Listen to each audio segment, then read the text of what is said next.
ji ci bésu élection bi nga xam ne ci lañ toll Sénégal toll ci renouveler wala changer assemblée nationale téeméeri député ak juróom-benn fukk ak juróom yoo xam ne ci juróom-ñetti liste la ñuy sokkee ko parce que juróom-ñetti liste ñoo nekk actuellement di jongante fépp ci biir Sénégal ci mboolem département yi ci mboolem également le liste nationale yi également il faut que ñu préciser ko également fàttali rek ne tey bésu élection la kon nag dañuy ànd ak yéen ba keroog guddi ba résultat yi nga xam ne moom la ñuy njëkk a jot ba ak lépp loo xam ne mën nañ ko cee jàngat lépp lu aju ci élection législative yi di ngeen ko mën a am ci sunu ay plateau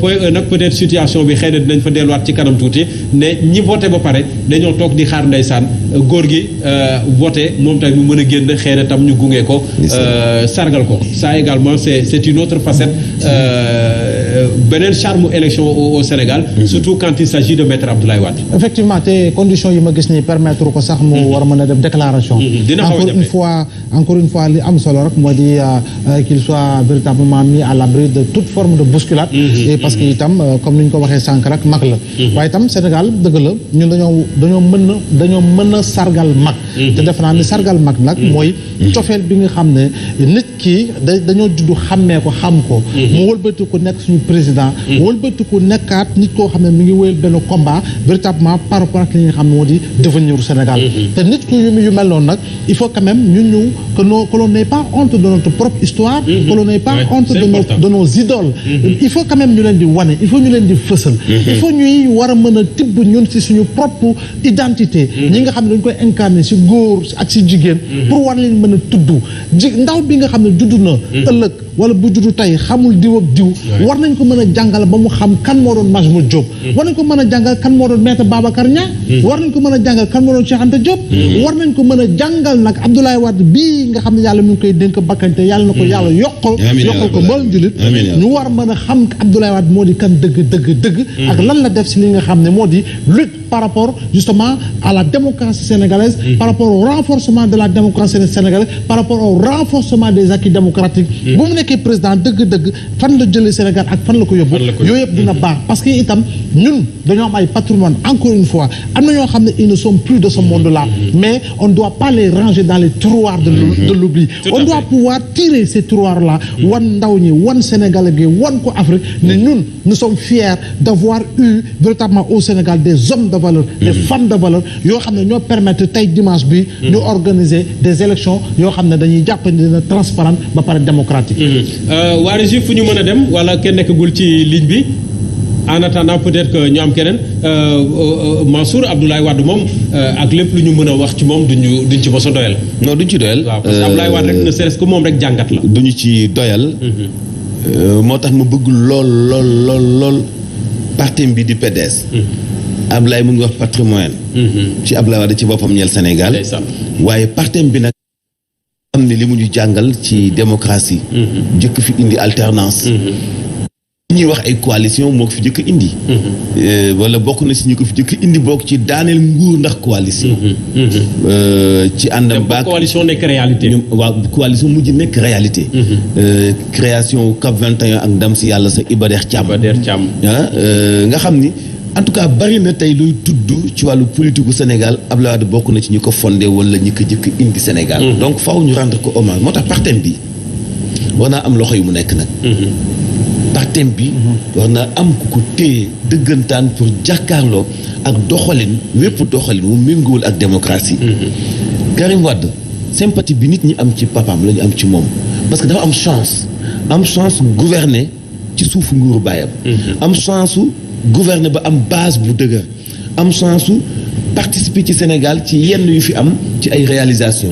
comme OCI bi fi amoon comme expérience bi mu am ci wàllu politique ci wàllu gouvernance ak yenn ouverture boo xamante ni bi am na ko. loolu lépp jox nit ñi espoir ci ni mun na téye parti papaam mu commencé moom Karim Wade souffrir ci yenn souffrance yoo xam ne ay teq-teq la muy. du ma topp ci ginnaawam. bi ñuy politique ne ko fi woon. muy mënoo jiite parti bi ci WhatsApp. muy ñu bëri tey fu mu musaan joxoñ ñu xool fa tey wan nañu ko ginnaaw. dem faneen te parti bi di gën a dëgër di gën a am doole nga xam ni kon am na xikma bu ci nekk. nga xam ne PDS li mu dund ci souffrance ni mu dund ci coono te ba léegi dégg goo fi ñaari PDS. PS ba mu ko dundee dégg nga fi ay PS yu bëri. Khalifa Sall fu mu nekk du PS. est-ce que moo fi Aminata Mbengue Ndiaye di xool ñoo bokk. Aliou Ndoye fu mu nekk du PS. kan mooy adversaire bi mu jàkkaarloo tey Ndakaaru Barthélémy Dias. ñaari socialiste ñu xëccoo Ndakaaru tey. loolu PDS eggu fa. kon xekk ma boobu nekk ci jos teg parti bii di PDS. toujours Karim Wade nañoo jël parti bi. lu xew. d'accord Mansour d'accord. ñu dem sur le terrain fekk fa Nafi Dieye soxna Nafi Dieye ñu lay nuyu. c'est moi. ma lay fay bu baax di la nuyu di la fay Nafi yaa ngi boori Wakaam. waaw maa ngi fii ci diwaanu Wakaam si moom maa ngi lay nuyu ñu ngi jege toogal.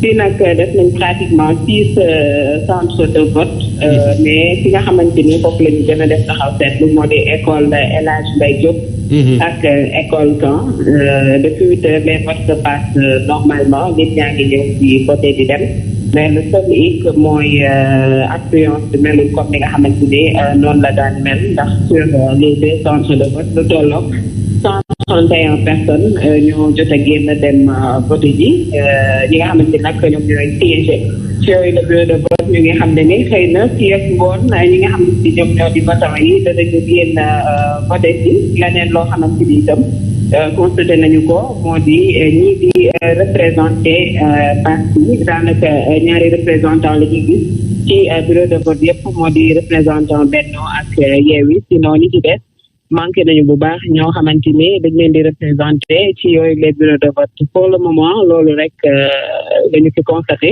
fii ci Wakaam du ñàkk nag fii ak ngoon nit ñi génn dem vote ji. soxna Nafi Dieye. oui sinon. dafa mel ni problème réseau la wala. allo. waaw soxna Nafi. waaw dafa mel ni kon problème mu réseau la ñu ciy jégalu baax a baax soxna Nafi Dieye nekkal ñu boori Wakaam je pense que ba fi ñu toll nii de manière globale sans risque peut-être de nous tromper mën nañoo wax ne quand même de manière générale globalement les choses se déroulent assez bien Mbow. waaw les choses se déroulent assez bien et compte tenu en tout cas des informations rapportées par les différents reporters présents sur le terrain même si par ailleurs sànq yaa ngi ko doon jukki li nga xam ne moo di incidence j'allais dire mineure pour le moment li bi xew Guédiawaye avec l'utilisation de pompe à gaz mais jàpp ni nag war ñu mën a utiliser bépp façon nga jumtukaay boo xam ne rek amaana mën na am andi gàllankoor si li nga xam moo di doomu aadama ak diggante doomu aadama donc il faut quand même que les gens puissent taire leur divergence Mansour le jour même du scrutin Guédiawaye bari na enjeu Ahmed Aïdara taxaw na fa waaye jàkkaarloo na ak ay nit yu bokk si nguur gi te itam xëy na kii n'arrive pas pour le moment à digérer leur défaite du 23 janvier dernier te bëgg nañu fexe renverser la tendance par rapport ak li nga xam moo di scrutin tey bi mais quel que soit par ailleurs les enjeux ñoom nañu xam ne effectivement battre nañu campagne ku nekk wax nag askan wi kan moo convaincre la masse par rapport ak li nga xam moo di choix bi ñu war a def nañu xaar yàggutul dara ay waxtu yu ndaw moo si des pour ñu mën a xam effectivement tendance yi maintenant feneen ak feneen au Sénégal itam en dehors de la pluie annoncée dans certaines localités je pense que globalement le scrutin se passe normalement encore une fois dégguñu ba tey ay yenn façon irrégularité yu ñu daan dégg ñu waa très tôt le matin jëm si li nga xam moo di organisation élection parce que dès entre 8 heures ak 9 heures daan nga dégg fii si Ndakaaru ñu naan la bureau bi tëj na tijjeegul président bi ñëw na ñëwul représentant beeg wala ak yu demee noonu donc pour le moment dégguñ ko on attend de voir la suite et parce que itam toll nañu benn niveau boo xam ne compte tenu de la situation politique bi ñu génn yàggul tuuti il y a quelques semaines il y a quelques mois ak nu mu tànd ak situation très tendue ba ñu doon xalaat ñu ne est-ce que duñu jëm ci impasse yàlla dimbali nañu par rapport à la maturité du peuple sénégalais mais également par rapport à la maturité de la majorité justement des leaders politiques génn ci situation bi ba jëm ci organisation bi donc que l'on maintienne le cap nag encore une fois on mise sur encore une fois, j'insiste parce que la répétition est pédagogique sur un scrutin qui de bout en bout sera transparent, encore une fois, sera démocratique, encore une fois, sous le regard observateur des observateurs, encore des différentes entités yi nga xam ne ñi ngi fi di xool effectivement le déroulement et le déroulé du scrutin.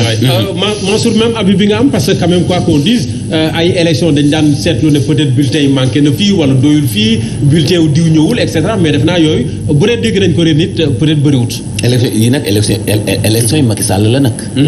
saboté ko daa wóorul bul fàtt ni raar na ci élection yoo xam ne président moo koy annoncé boppam te bul fàtt ni élection yi président Macky Sall moo ko annoncé ci conseil des ministres donc élection yi Macky Sall la bon benn ci jaar la mais en tout cas ñu féliciter ministre de l'intérieur bi nga xam moom moo def liggéey boobu parce que nag néew na lu muy am ñu toog ba heure bi dégg guñu benn incident boo xam ni xaw na ñàng ci lii manqué na wala bureau bi ubbiwul ba waxtu wi loolu jéego bu am solo la et loolu moo jaadu pourtant parce que boo amee fiche bi am nombre bureau yi ak centre de vote yi war nga mën a teel a jël sa ay jumtukaay taxaw ci ba nga xam ne du am dara lu ñuy déplorer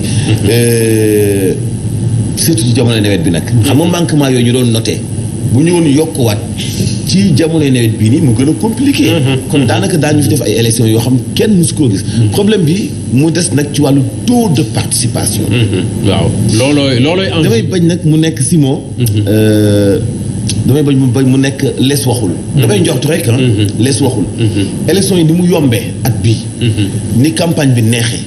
ni ñu ko waajalee. ni mu amee solo ñu bëgg ay changement à l'Assemblée nationale. te nit ñi amaguñu cawarte génn dem voter ji.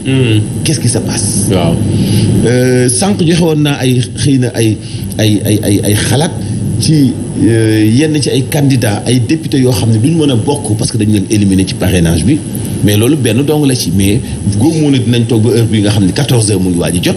te ba léegi amagul engouement ñi lay wax ay 20% taux de participation ay 17%. ci ay quartiers xëy na ci kanam dina changer. xëy na ay quartiers yi gën a peuplé ci banlieue bi bu nit ñi añee ba pare naan ataaya xëy na banlieue bi mais xaw na doy waar tuuti. bu fekkente ni bi nag noonu la tëddee. ana lan moo causé. loolu. c'est vrai parce que il faut ñu xalaat ci après. nag vraiment parce que message lay doon tamit. war nañ ci poser ay questions nag. parce que Sénégalais yi mënuñu tàyyal à ce point. en tout cas. maa ngi koy wax ci suba bi ñuy soog a commencé. ma ne li ma gis ci ay nit ñu baare leen ci sortie ak entrée Dakar ci yoon bi. maanaam boo génnee région bu Dakar dem beneen région wala nga jógee ci beneen région ñëw Dakar. li ma gis ñu baare ko ay nit ci 2 voies yi nga xam ne mooy dugg Dakar muy bi jógee Thiès. ak bi jógee Mbour. loolu dong mën na def effet. ci électorat bi parce que bari nañu loolu est-ce que mujj nañu dem c'est vrai que tam tere nañu tey jour élection ba minuit que nit di jóge diwaan di dem diwaan.